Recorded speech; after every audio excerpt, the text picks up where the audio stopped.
உரிமையுள்ள மணவாளன் யார்?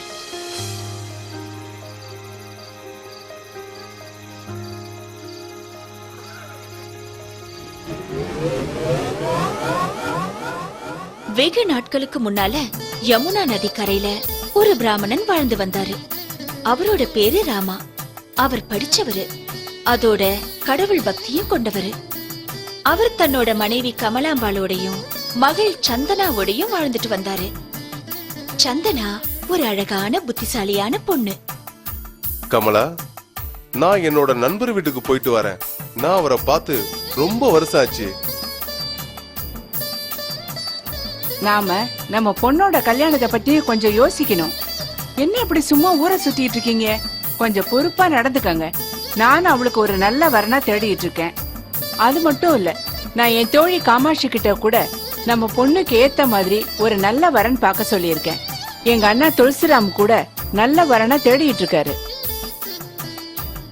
ஆமா தெரியும் கமலா, நான் எப்பவும் அத பத்தி தான் யோசிக்கிறேன். ராமா அவரோட நண்பர் சாஸ்திரியோட வீட்டுக்கு போறாரு.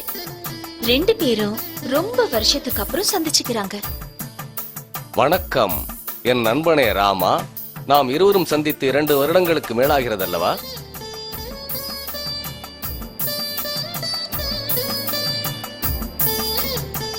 உண்மைதான் என் அருமை நண்பா. என்ன செய்தி? எல்லாம் நல்ல செய்திதான். என் மகன் கிறிஷுக்கு ஒரு நல்ல பெண்ணை தேடிக்கொண்டிருக்கிறேன். அவன் படித்தவன் மட்டுமல்ல, அழகாகவும் இருப்பான். என்ன ஒரு ஒத்துமை! நானும் என் பொண்ணுக்கு வரம் தேடிட்டு தான் இருக்கேன். அவளும் படிச்சவதான், அழகாவும் இருப்பா. உன் பையனுக்கு என் பொண்ணை கொடுக்க நான் தயார். அதுல உன்னோட மனைவிக்கும் உனக்கும் சம்மதம்னா நம்ம 2 பேரோட பிரச்சனையும் தீர்ந்துடும். உயிர் நண்பனே, உன்னை மாதிரி ஒரு நல்லவனுக்கு நான் சம்மந்தி ஆவது எனக்கு பெருமையான ஒரு விஷயம். இந்த கல்யாணத்தில் எனக்கு சம்மதம். என் மனைவியும் இதுக்கு ஒத்துப்பான்னு நான் நிச்சயமா சொல்றேன்.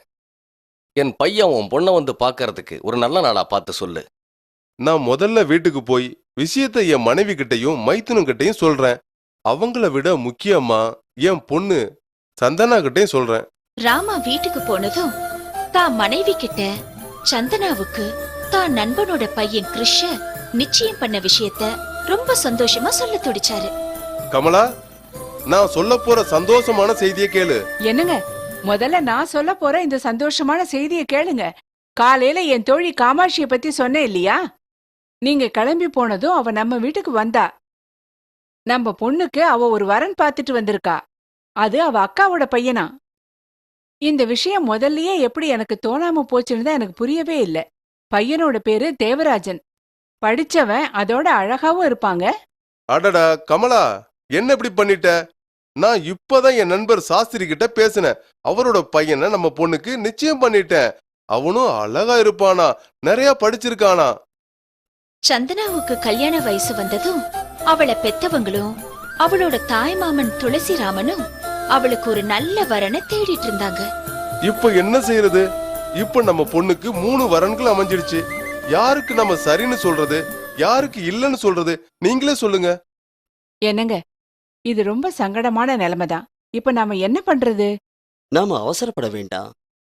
நிலைமை என்னன்னு அவகிட்ட சொல்வோம். முடிவை அவளையே எடுக்கட்டும்.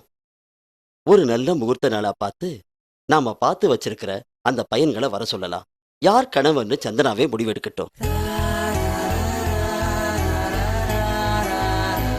ஒரு நல்ல முகூர்த்த நாளா பார்த்து அந்த 3 வரன்களையும் ராமாவோட வீட்டுக்கு வரவழைச்சாங்க. அவங்கள ஒருத்தரை சந்தனா தான் கணவரா தேர்ந்தெடுக்கணும்.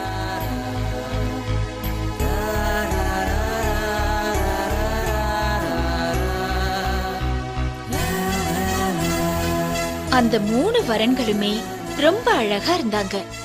அதனால சந்தனாவால ஒரு முடிவெடுக்க முடியல. அப்போ திடீர்னு எங்கிருந்தோ வந்த ஒரு நாகப்பாம்பு சந்தனாவை கடிச்சிடுச்சு. சந்தனா அந்த கணமே இறந்துட்டா.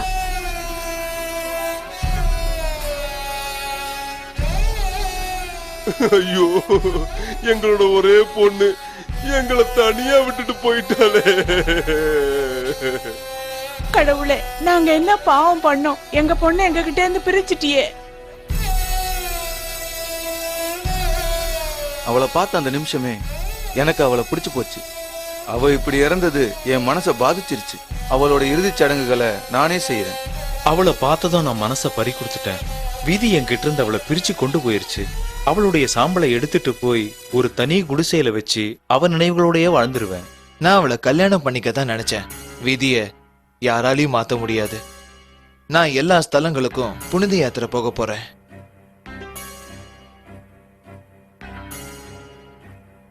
சந்தனாவோட இறுதி சடங்குகளை கிருஷ் செஞ்சு முடிச்சான். தேவராஜன் சந்தனாவோட சாம்பலை எடுத்துக்கிட்டு சுடுகாட்டுக்கு பக்கத்துல ஒரு குடிசையில இருந்தான். நரோத்தம் ஒரு யோகியா மாறி பல ஸ்தலங்களுக்கு யாத்திரையா போயிட்டு இருந்தான். ஒரு ராத்திரி நரோத்தம் ரொம்ப தொலைவில் இருக்கிற ஒரு கிராமத்துல ஒரு தாந்திரிகனோட வீட்டுக்கு போனான். அம்மா, நான் ஒரு பிராமணன். புனித யாத்திரையில இருக்கேன். நான் ரொம்ப களைப்பா இருக்கேன். எனக்கு கொஞ்சம் சாப்பாடு கிடைக்குமா? நிச்சயம் கிடைக்கும் பிராமணரே. உள்ள வாங்க. எங்களோட சாப்பாட்டுல நீங்களும் ஒரு பங்கு சாப்பிடலாம். பாபு, என்ன தொந்தரவு பண்ணாதன்னு சொல்லிக்கிட்டே இருக்கேன்ல. அந்த குட்டி பையன் அவளை தொந்தரவு பண்ணிக்கிட்டே இருந்தான். உடனே அந்த பெண் கோபத்துல தன்னோட பையனை தீயில தள்ளிட்டா. கனப்பொழுதுல அவ சாம்பலா மாறிட்டான். அத பத்தி கவலையே படாம அவ தன்னோட வேலையை செஞ்சிட்டு இருந்தா. நரோத்தம் அத பார்த்து அதிர்ச்சி அடைஞ்சான். எவ்வளவு கொடுமையான பெண்! அவ குழந்தைய அவளே கொன்னுட்டா.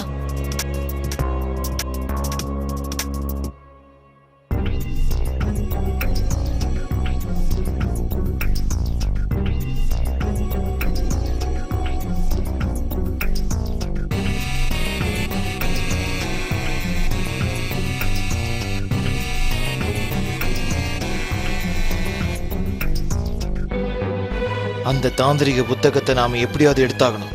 அதுல இருக்கிற ஸ்லோகத்தை வச்சு இறந்தவங்களை மீண்டும் உயிர்ப்பிக்கலாம். இந்த புத்தகம் இருந்தா சந்திராவை உயிர்ப்பிக்க முடியும்.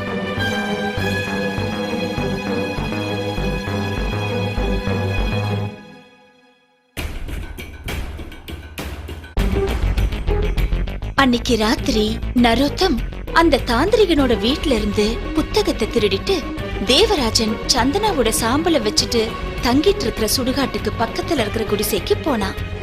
தேவராஜன், சந்தனாவோட சாம்பலை என்கிட்ட கொடுங்க. என்னால அவளை உயிர்ப்பிக்க முடியும். எனக்கு ஒரு மந்திரம் தெரியும். அந்த மந்திரத்தை சொன்னா அவளுக்கு உயிர் வந்துடும். நீங்க என்ன சொல்றீங்க? அவளுக்கு திரும்ப உயிர் வருமா? நீங்க தமாஷ் பண்றீங்களா என்ன? உண்மையதான் சொல்றேன். இந்த புத்தகத்துல ஒரு சக்தி வாய்ந்த மந்திரம் இருக்கு. இந்த மந்திரத்தை சொல்லி சாம்பல் மேல தண்ணிய தெளிச்சோன்னா சந்தனாக்கு உயிர் வந்துடும். சரி, கிருஷ்ணங்க. அவர் யமுனை நதிக்கரை பக்கத்துல இருக்கணும். சந்தனாவோட இறுதி சடங்குகள் முடிஞ்சதுல இருந்து அவர் அங்கேயே தங்கிட்டாரு. சந்தனாவோட சாம்பல் எடுத்துக்கிட்டு யமுனை நதிக்கரைக்கு போகலாம். அங்க போய் கிருஷ்ண சந்திக்கலாம். நரோத்தமனும் தேவராஜனும் சந்தனாவோட சாம்பலையும் தாந்திரிக புத்தகத்தையும் எடுத்துக்கிட்டு யமுனா நதிக்கரைக்கு போனாங்க. அங்க கிருஷ்ணையும் சந்திச்சாங்க. நரோத்தம் அந்த மந்திரத்தை சொல்லி முடிச்சதும் கொஞ்சம் தண்ணியை எடுத்து சந்தனா சாம்பல் மேல தெளிக்கிறாங்க. ஒரு ஆழ்ந்த உறக்கத்திலிருந்து எழுந்தது மாதிரி சந்தனா எழுந்தா.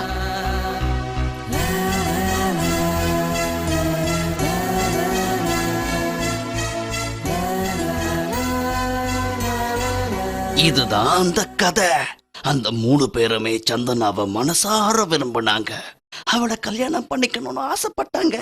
இப்ப சொல்லுங்க, சந்தனா யார கல்யாணம் பண்ணிக்கணும்? என்னோட 2 நிபந்தனைகளையும் நல்லா ஞாபகப்படுத்திக்கங்க. விடுகதைக்கு பதில் தெரிஞ்சும் பேசாம இருந்தீங்கன்னா மாமன்னரே உங்களோட தலை சுக்கு நூறா வெடிச்சு சதறிடும். ஆனா நீங்க பேசுனீங்கன்னாலும் சந்தோஷம்தான். நான் இருந்த இடத்துக்கே திரும்பி பறந்து போயிடுவேன். சந்தனா கல்யாணம் பண்ணிக்க வேண்டியது தேவராஜனத்தான். காரணம், உலகத்துல உறவுகள்ங்கிறது தெய்வீகமானது.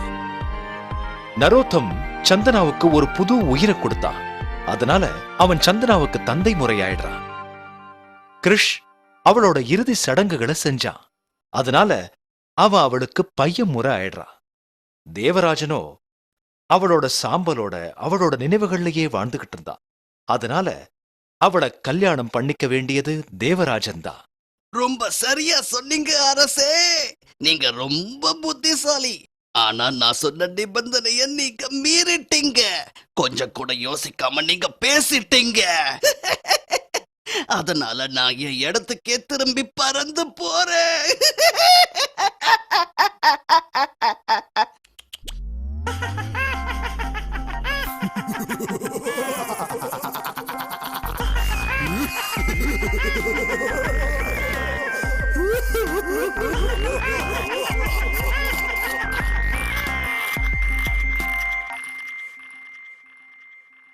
நான் உன்னை மறுபடியும் பிடிப்பேன்.